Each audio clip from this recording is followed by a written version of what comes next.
اللہ الرحمن الرحیم۔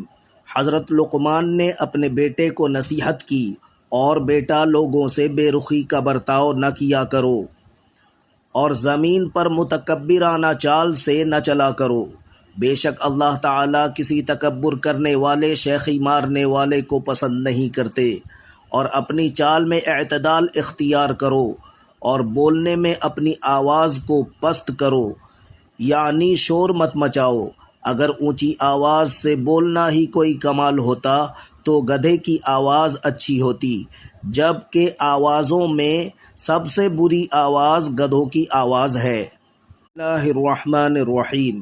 حضرت لقمان نے اپنے بیٹے کو نصیحت کی، اور بیٹا لوگوں سے بے رخی کا برتاؤ نہ کیا کرو، اور زمین پر متکبرانہ چال سے نہ چلا کرو۔ بے شک اللہ تعالیٰ کسی تکبر کرنے والے، شیخی مارنے والے